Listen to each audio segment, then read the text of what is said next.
Hi everyone, it's Michelle.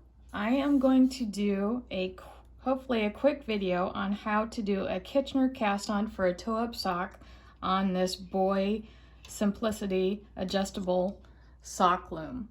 Now, I had trouble learning how to do the Kitchner cast-on to do a toe-up sock because all the examples I found and all the videos I found all used a round loom. And I wasn't able to figure out how to interpret that over to a rectangular loom.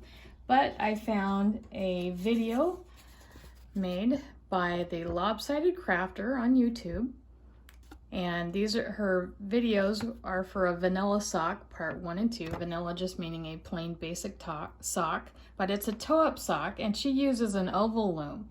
And I was able to figure out, using her very clear instructions on her oval loom, how to do a Kitchner cast-on for a toe-up sock on this rectangular loom. So let's get started. First, a couple just suggestions that I have. I prefer to use a small loom hook for this loom. I got this on Amazon, fairly cheap, like $12 or so. I really like it. It does not have the hooks. It has metal pegs. Some boy looms plastic looms have hooks on the end. That's a problem. This does not have that. The only thing I have found with these metal pegs is that they're a little bit slippery, so you just have to be careful of that as you're knitting along your sock. Anyway, this is a KB loom with a nice handle, but I have actually found that the hook part is actually too large when I'm using the small gauge loom. So just personal preference, I like using a small loom hook for this loom. Anyway, let's get started. I am doing a 48 peg sock. That's what fits me. And so the first thing you do after you determine your size, and I'm not going to go into that, that's something that you can learn from other videos. Also, the KB knitting board website, I believe, has how you can measure your foot to know how many pegs you need. The first thing you need to do is divide up your pegs into two. So I have 48 pegs here. I need half of that, so that would be 24 pegs. So this is the peg that I always start with because I can always orient where it's at. I just like doing it this way. It kind of keeps that out of the way for me. I am right-handed, so I like working in a clockwise fashion. If you're left-handed, you might prefer going counterclockwise, and everything would just be the opposite direction of what I'm doing. So to mark my peg number 1, I take this pink marker and I put there, and then, so this is 24 pegs to here. On the 26th peg, this is the second half. I have 24 pegs right here. I'm going to have 24 pegs right here, and that's important because this is where I'm going to make my toe and my heel. And this is where, this would be the top of the foot on your sock, and then the whole thing would be the body, the calf area. Anyway, so 24 and 24, you want to mark that in half. Just put your place markers, your stitch markers on there beforehand. And then to do your short rows, 24 divided by 3 is 8. So 1, 2, 3, 4, 5, 6, 7, 8. I'm just going to put my stitch marker on that one. 1, 2, 3, 4, 5, 6, 7, 8. 1, 2, 3, 4, 5, 6, 7, 8. Put my stitch marker there. So I have 8 pegs here.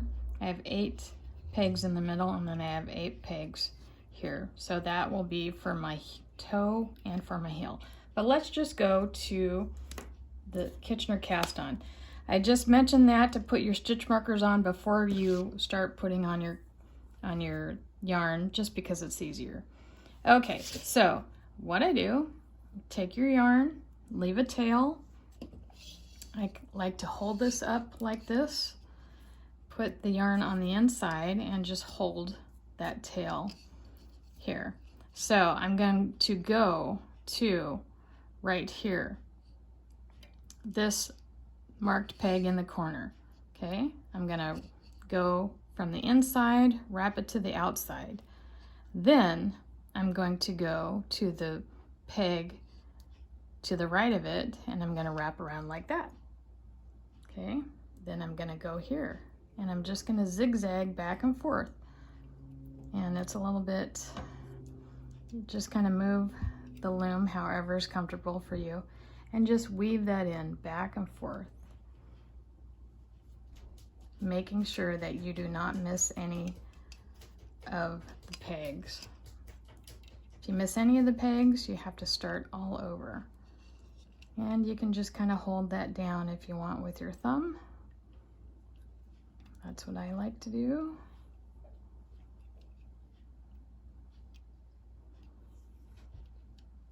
So just keep weaving back and forth, back and forth.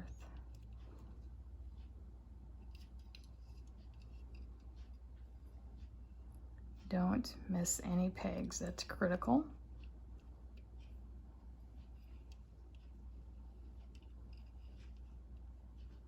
So just so you know, I'm in Alaska, and this morning we had a big earthquake. So I'm a little bit, oh. It was an aftershock of a big earthquake that we had in 2018, November 2018. Okay, anyway, let's get back to this. So I'm down to this corner here. Just keep going, but make sure when you get down to these pegs here, I find that it's actually a little bit easier to kind of skip. So you can move your loom around if you need to. Down here it gets a little bit hard, just use your thumb.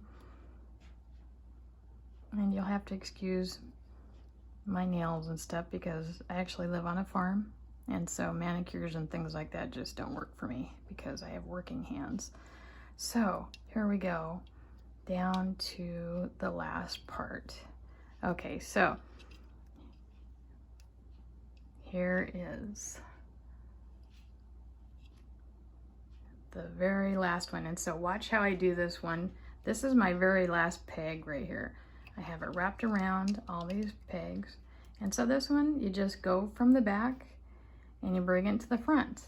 And so since I am right-handed and I like to work clockwise, my yarn is set up perfectly to work clockwise. So what I'm going to do, I'm holding onto the tail, I'm setting the loom on top of that tail just to secure it down, and so I am just going to knit this one over to kind of secure it right there like that. So that is how you do your Kitchner cast-on on a rectangle loom.